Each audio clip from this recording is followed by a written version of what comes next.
It's 10 p.m. October the 9th, 1963. A quiet evening for the residents of the small towns and villages set in the idyllic Dolomitic Valley. Most people are indoors. They're watching the big final of the European Champion Clubs Cup. As Real Madrid thrashes Glasgow Rangers 6-0, one resident of the valley is not preoccupied with European football. Mr. Rittermeyer is a survivor employed by the local power company in charge of the colossal dam looming over the nearby town of some 2,000 inhabitants. That night, Mr. Ritmar was having dinner with some friends when his line manager, engineer Vaiont, asked him to keep an eye on the dam. From his observation post on the construction side, Ritmar noticed something really rather concerning. There's a mountain standing over the dam's reservoir, and something was moving on that mountain's side. Is it just rocks and dirt? Or is the side itself about to plunge into the artificial lake? Ritmar rings his manager. Should they be concerned about this? Engineer Vaiont replies to stay calm, but at the same time, he advises the younger employee to sleep with your eyes open. Unbeknownst to them, someone is eavesdropping on their call, the phone exchange operator working in the nearby town. The operator joins the conversation, asking if the town itself is in danger. Once again, Vaiont is reassuring. He says, sleep well, to the operator. But no one will be able to sleep well that night. Within minutes, a thunderous sound startles the locals, followed by a sudden gust of wind so violent it breaks through doors and windows, overturns cars, and smashes passers-by against walls. Then, a terrifying sight materializes, one that no one could expect to see among the mountains of northern Italy. A colossal tsunami of water, mud, and debris, at least 30 million cubic meters in volume, and it is rushing directly toward the town. Today, we're going to tell the story of the event that UNESCO would classify as, quote, one of the 5 most serious man-made environmental disasters in history, because this is the story of the Vaiont Dam tragedy.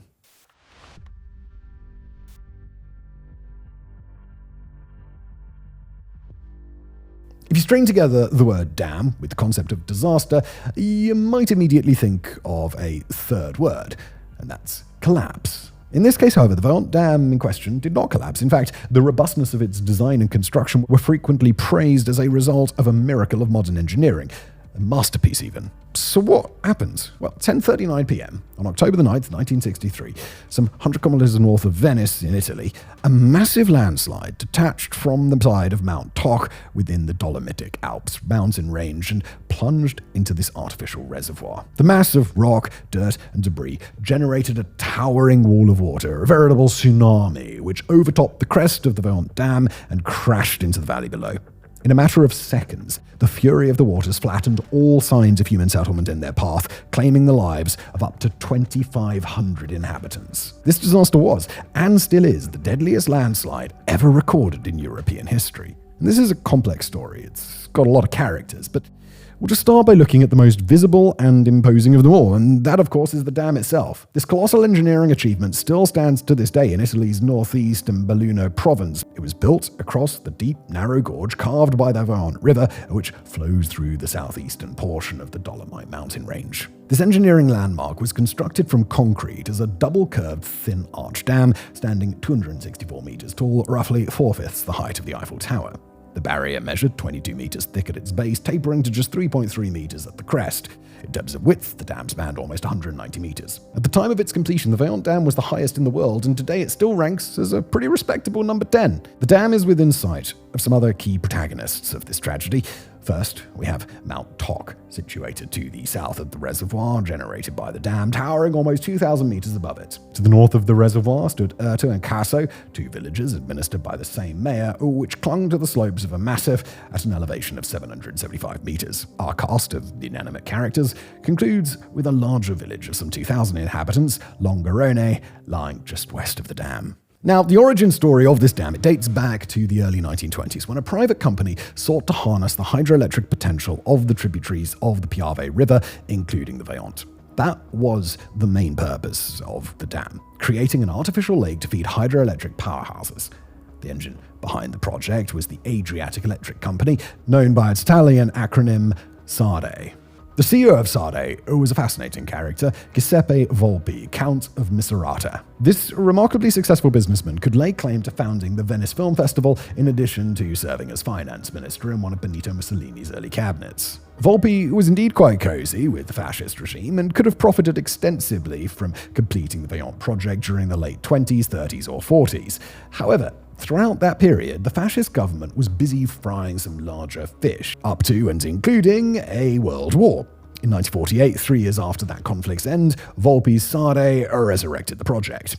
The dam would form part of an extensive network of facilities providing desperately needed hydroelectric power to Italy's northern regions. To be precise, the company's leadership designated the dam and its artificial lake as a sort of bank for water, or a water savings account. In other words, Sade would keep the water in storage in the narrow valley and then redirect it to other reservoirs and power stations as required. And keep this point in mind because it's going to be really important later in our story. But let's get back to the construction of the dam. A crew of over 400 engineers, technicians, builders, and laborers began their demanding work in 1956, starting with an extensive program of earthworks. At this stage, their blueprints indicated that the dam would be 203 meters high and would generate a reservoir containing 58 million cubic meters of water, enough to fill up the Great Pyramid at Giza some 20 times over. However, Sade's engineers in the boardroom soon realized that given the demand for electric power, this was not enough capital to store in their water bank. So, in 1957, they filed a request with the Ministry of Public Works seeking permission to increase the dam's height to 264 meters. This would effectively triple the artificial lake's capacity to 169 million cubic meters. The permit was granted on June 15, 1957, and by the following year, Sade was already laying concrete in the valley. The engineering marvel was completed in September 1960, but the reservoir had already started filling in February of that year. By March, the lake's level had reached 130 meters above that of the Vaiont River. Shortly after the dam's inauguration, the reservoir had already breached the 180-meter mark. Sade's water savings continued to grow, reaching their maximum recorded levels of 245 meters in early September 1963, which means you could have easily submerged the entirety of the New York Times building. But by early October, the artificial lake's depth had been lowered to 235 meters. That's not a big difference, but an external observer might have noticed a curious pattern. The engineers in charge appeared to have quickly raised the water level during the first month of operations before greatly slowing down the filling rates.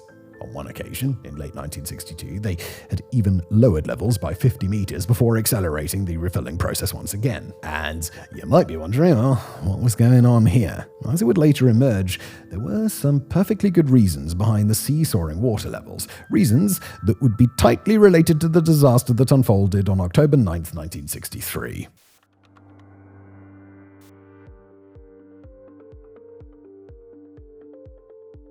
Alright, so this brings us to that evening and the call between the surveyor, Mr. Giacomo Rittmar, and his boss. Not long after replacing the receiver at 10:39 p.m., Rittmar's darkest fears materialized. A colossal landslide detached itself from the northern face of Mount Toc, rushing into the waters of the artificial lake below. The size of the landslide was estimated at 260 billion cubic meters. Just as a reference point here, that's about 100 Great Pyramids of Giza. This gigantic mass of rocks, dirt, mud, and other debris covered a distance of 500 meters while traveling at a velocity of 30 meters a second. That's 108 kilometers an hour, or 67 miles an hour.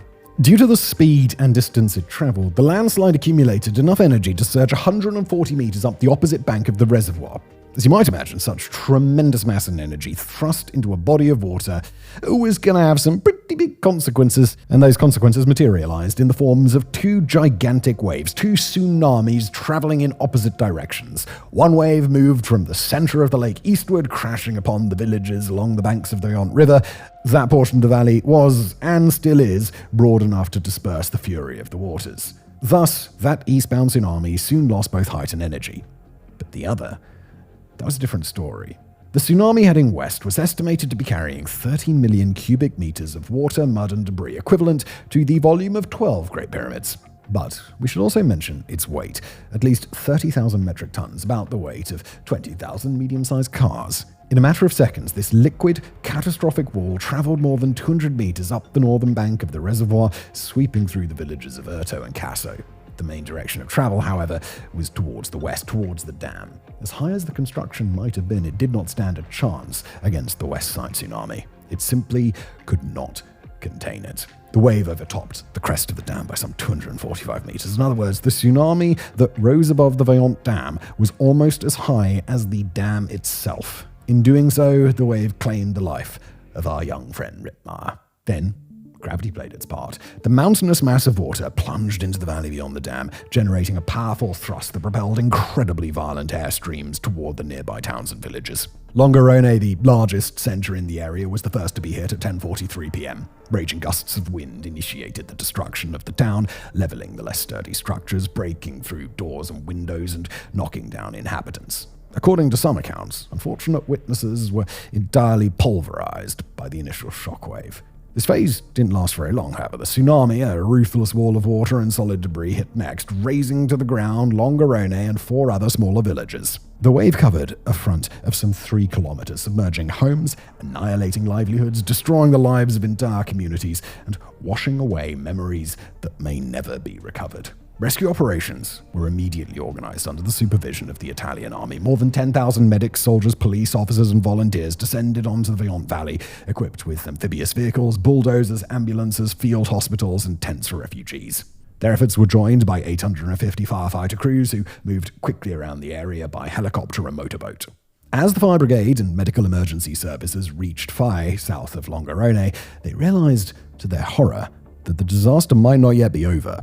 A local chemical firm had been completely destroyed in the wave, its stores completely emptied by the surge of waters. According to the plant's records, the stores had contained 18 barrels with a total of 900 kilos of cyanide, and they were gone. The Vaiont wave had eventually merged into the largest river in the region, the Piave, which fed the local aqueducts. There was serious concern that the entire stash of cyanide had entered the river and that the poisonous substance had already tainted the area's drinking water. Fire brigades alerted the public health office for the province and the search began. Fortunately, medical personnel were able to locate all 18 barrels within hours, and they were still intact.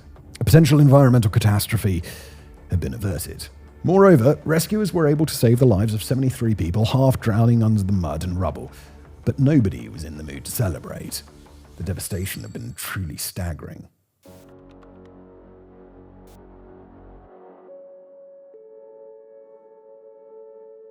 The village that suffered the most was Longarone, located directly in the path of the tsunami. The small inhabited centre had been completely obliterated. Its homes and businesses were razed to the ground. Its population almost entirely lost to the kinetic energy of the flood. At the exact moment the tsunami struck, an estimated 1,328 inhabitants at Longarone were at home. Of these, 1,269 immediately lost their lives, a fatality rate of 94%, one of the highest ever recorded for a dam-related disaster. After Longarone, the communities that suffered the most were the joint villages of Urto and Casso, which lost 158 victims. If you include fatalities from other centres, the overall death toll was estimated at 1,917, though it could have been over 2,500. In addition to the tragic loss of life and catastrophic material damage, survivors in the area had to cope with a devastating social impact. The history, memory, and traditions of entire families and mountain communities have been wiped away in a matter of seconds. Relatives of the victims, who had been away at the time of the disaster, were shocked into a stupor when they witnessed what little remained of their beloved hometowns. One of them, the 16-year-old girl, described her first glimpse of the aftermath as follows: "When I arrived on the morning of October the 10th on the hill above Longarone, I hoped to see that it was just a flood. I hoped to see that my house was still there, that people were still there, and everything. When I saw this destruction, I said to myself, no, I don't believe it. I don't want to believe it. They ruined our lives, because it's not like war.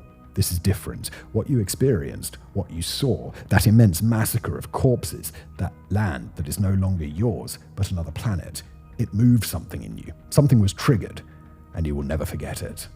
On October the 13th, 4 days after the disaster, a collective burial ceremony took place, a slow, endless procession of coffins that struck observers with its solemn magnitude.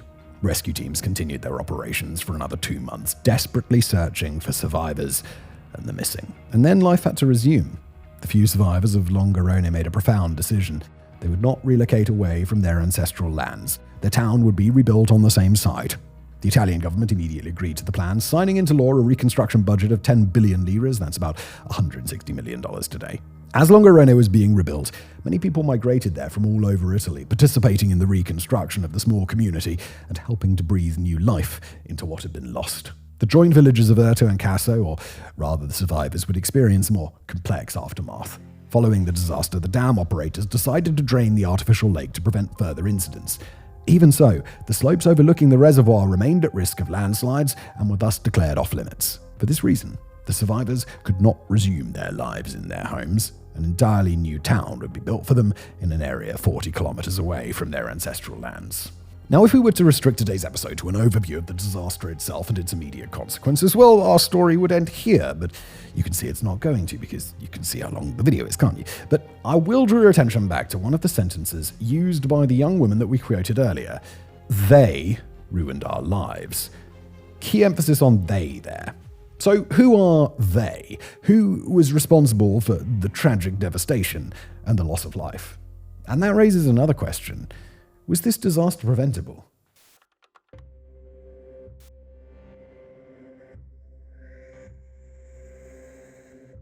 Now, in the days and weeks following the catastrophe, leading national newspapers published articles lamenting the loss of life while referring to the tragedy as unpredictable. Some even commended the sturdiness of the dam still standing, describing it as a masterpiece. The only exception was the coverage offered by L'Unità, or Unity, the official paper of the Italian Communist Party. The paper featured an editorial which read, "An enormous mass of 50 million cubic meters is collapsing. It is impossible to know if the mass will cave in slowly or if it will come down with a terrible crash. And if it were to collapse into the filled-in lake, that would spell a gigantic disaster for the very village of Longarone." But here's the twist on that. That editorial was actually quoting from an article published way back on February the 21st, 1961. One of Unita's journalists had been writing about the dam, the reservoir, and the impending risk of a landslide for years. Her name was Tina Merlin, a determined sleuth and former resistance fighter who had been voicing the concerns of local inhabitants, especially those living in Urto and Casso. That same post-tragedy edition of Unita featured a new article by Merlin herself, which read, "I have followed all the vicissitudes, the protests, the concerns of the people of Urto and Casso directed against Sade, the dam operators. This was not to prevent them from building the great hydroelectric basin in the Vaiont Valley, but to prevent them from committing a crime." End quote. Merlin had been speaking to the residents of Urto and Casso since reconstruction of the dam had begun, chronicling their numerous complaints and appeals against Sade. The locals' main concern was that their village stood over a layer of potentially unstable rocky material which had resulted from a centuries-old landslide. The millions of cubic meters of water in the reservoir below might seep into the slope of the surrounding mountains, destabilizing them and possibly generating new landslides. Tina Merlin's articles raised the alarm in a series of pieces published in 1959 and 1960, but all she received in return was a criminal lawsuit. In August 1960, the journalist and her editor stood accused of, quote, "spreading false and biased news likely to disturb public order." Merlin was fully acquitted, but judicial authorities failed to investigate her concerns about Sade and the Vaiont Dam. As she bitterly recorded, the authorities, who should have taken facts into account and prevented a possible massacre, instead gave the green light to Sade for them to carry out their criminal experiments. Merlin and the residents of Urto and Casso were not deterred and escalated their complaints to Belluno's provincial council. In February 1961, the council issued a request to the Ministry of Public Works demanding that building concessions be revoked from Sade unless they enacted all necessary measures to guarantee the population's safety. The request was ignored. On September 2nd, 1963, the mayor of Urto and Casso wrote directly to Sade and the Minister of Public Works expressing utmost concern. Recently, the village had been experiencing, quote, "frequent earthquakes, repeated and significant erosions and landslides. We demand your reassurance that the dam will not cause any damage to Urto and Casso." On September the 12th came the reply, in which Sade's official deemed the mayor's concerns as rather far-fetched. Urto and Casso are in stable situation, and in no case the village will be impacted by the presence of the reservoir. Right you are, mate.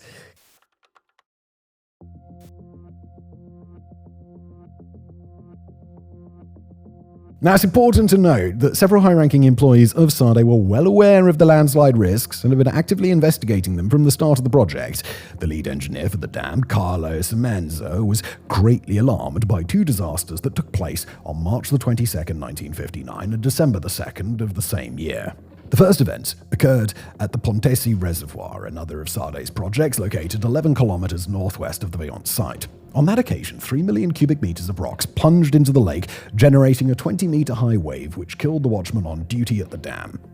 The second incident was the collapse of the Malpasset Dam in southern France, a disaster which claimed the lives of 423 inhabitants of Frejus. Mr. Semenza was not one for taking risks, and thus he hired several geotechnical and geological consultants to monitor the stability of the mountains overlooking the Vaiont Gorge.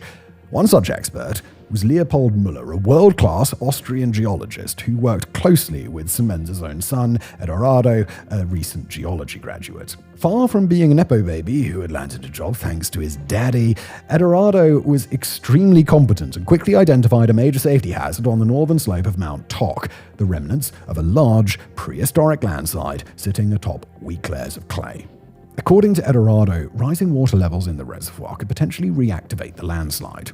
Later geological studies have partially contradicted Semenza's findings. There may never have been an ancient landslide, but Mount Toc was inherently unstable due to the presence of clay layers and the underground water table. But the essence of Edoardo's insight does not change. Loads of water plus Mount Toc made for a deadly combination. While the geological studies were still underway, Sade proceeded to fill the reservoir starting in February 1960. As early as March, when the water level had reached 130 meters, a small landslide detached from the side of Mount Toc. The event was deemed not concerning, so the reservoir level continued to increase, reaching 170 meters in October, 1 month after the dam's completion. In the same month, engineers and geologists took notice of 2 red flags. A crack opened on Toc's slope, stretching some 2 kilometers long. At the same time, a large portion of the mountain's side appeared to be sliding downward at a speed of 3.5 centimeters a day. Eventually, in November 1960, 700,000 cubic meters of rocks and dirt slid into the lake over the course of 10 minutes.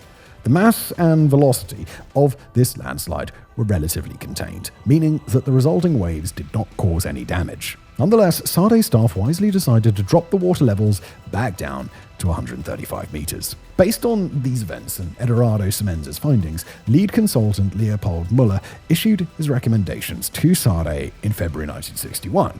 It was clear that the side of Mount Toc was unstable and that the water in the artificial lake would only worsen this instability. However, it was unrealistic, indeed impossible, to arrest the landslide, for example by injecting cement into the mountain. What Sade could do was control the influence of the water mass on the landslide by constructing a drainage tunnel. In simple terms, Müller's advice was to maintain the reservoir levels below a certain threshold. By doing so, the landslide appeared to slow to less than 1 millimeter per day. Besides, if a catastrophic collapse were to happen, the resulting waves would not overtop the dam.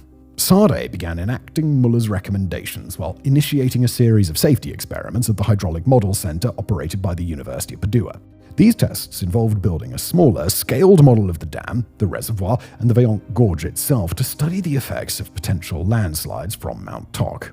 A total of 22 landslide simulations were carried out from August 1961 to June 1962, which reached the conclusion that, quoting here, the altitude of 700 meters above sea level can be considered absolutely safe, even in the most catastrophic landslide event, end quote. Considering that the bed of the Vaiont River was at about 460 meters above sea level, by 700 meters of altitude, the researchers meant that the reservoir could be filled up to a level of 240 meters. That's 100 meters more than the water depth recommended by Müller. In fact, by November 1962, the lake had risen to 235 meters, very close to the crest of the dam. And guess what happened? Well, the side of Mount Toc started accelerating towards the reservoir at a rate of 1.2 centimeters a day. Now, that might not sound like much, but it was 10 times faster compared to when the Lake O was just 135 meters deep. Wisely, Sade decided to backtrack, dropping water levels by 50 meters. However, in April 1963, the reservoir started filling up again, quickly returning to the 235-meter mark on the eve of the tragedy. The effects on the potential landslide were immediate and noticeable. By late September and early October 1963, the lake-facing side of Mount Toc was recorded moving at 20 centimeters per day. Clearly, something catastrophic was about to happen, and the mayor of Erto and Casso issued a public appeal for all inhabitants to evacuate. But it would prove to be too late. And now, it's pretty legitimate to wonder, why had Sade decided to refill the lake given the inherent danger? At that time, the dam had yet to generate any hydroelectric power, but Sade was about to sell all of its assets to a larger, government-controlled energy corporation called ENEL. According to a widespread conspiracy theory, Sade wanted to get the dam's turbines into operation as soon as possible so that he could increase their share value and negotiate a better deal. Without entirely exonerating Sade's leadership, we should point out that this theory is entirely baseless and unfounded. The value of the ENEL-Sade deal had already been established by law back in 1962, meaning that no action taken by Sade in 1963 would have any impact on their share price. According to author Stefano Gambarato, Sade's decision to increase water levels was the result of practical considerations, with a good heaping of incompetence. As mentioned earlier, the Vaiont Reservoir had been conceived as a sort of savings account for water. Following several dry spells in 1962, other reservoirs controlled by Sade were severely depleted. Therefore, in early 1963, Sade made the decision to fill up their Vaiont piggy bank. After all, the model trials had shown that it was safe to refill the lake up to 240 meters. Right? Well, the problem was that the spring and summer of 1963 were actually pretty rainy, well above average, meaning that the reservoir filled up too quickly, which had a negative impact on the stability of Mount Toc. Moreover, the at-scale experiments, while extensive, were modelled after the November 1960 landslide, which was relatively small and slow-moving. The researchers had thus failed to take into account the worst-case scenario, which actually ended up materializing: a total, catastrophic collapse of Mount Toc's landslide at tremendous speed.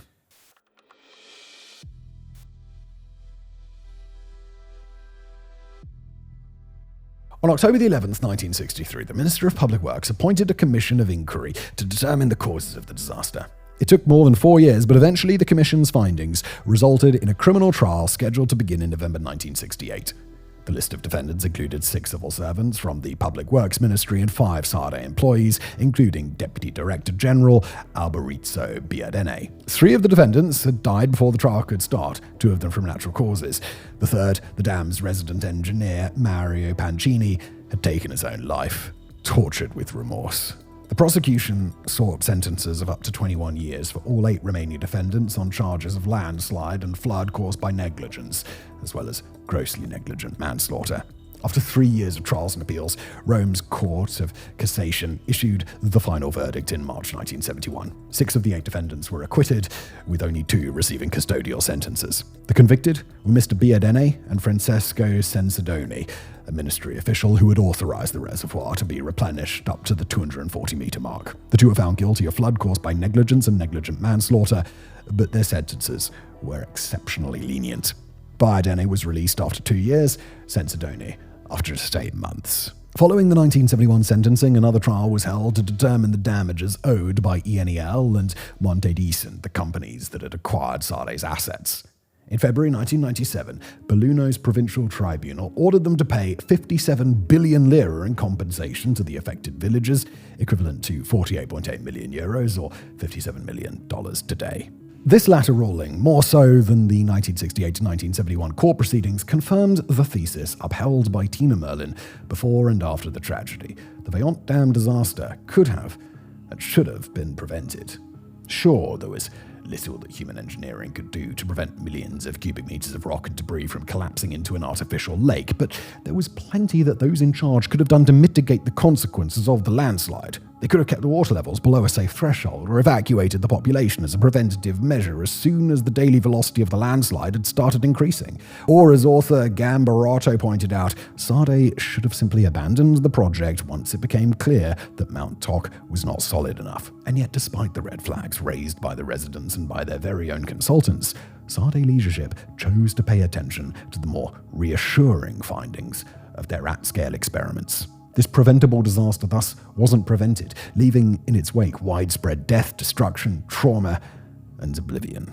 In fact, despite the uproar in the immediate aftermath, the Vaiont tragedy seemed to vanish from the public consciousness within just a few months. Even survivors avoided the topic, as one of them later reported to Professor Chiara Calzana of the University of Milan, quoting, "We never talked about it, either with friends, family, or at work. We never talked about it. The word Vaiont did not exist in our vocabulary." A shroud of oblivion descended upon the catastrophe, one that lasted for approximately 3 decades. The veil was eventually lifted and torn to shreds, thanks to theatre actor and director Marco Paolini. In 1997, he staged a one-man show inspired by Tina Malini's writings about the tragedy. The play, titled Vaiont, a civil oration, was performed directly in front of the dam itself and broadcast on national television, winning over both critics and audiences alike. As described by Professor Kazana, for the survivors, the play was like a collective awakening. One of them went as far as declaring Marco Paglioni had taught us how to tell our story. Since then, the story of the Vaiont Dam has re-entered public discourse with renewed force. The landslide has been thoroughly studied by geologists, while UNESCO has preserved the legal records as a stark reminder of the disaster's preventable nature. The story has been told many times by researchers, scientists, journalists, and even humble online creators, yet the true test of Vaillant's legacy isn't just in its retelling, but in whether the story has fundamentally changed how we balance progress against risk. If anything should endure beyond the dam itself, which still stands in the Vaiont Valley, it should be the lesson that no engineering feat is worth cutting corners on human safety. Thank you for watching.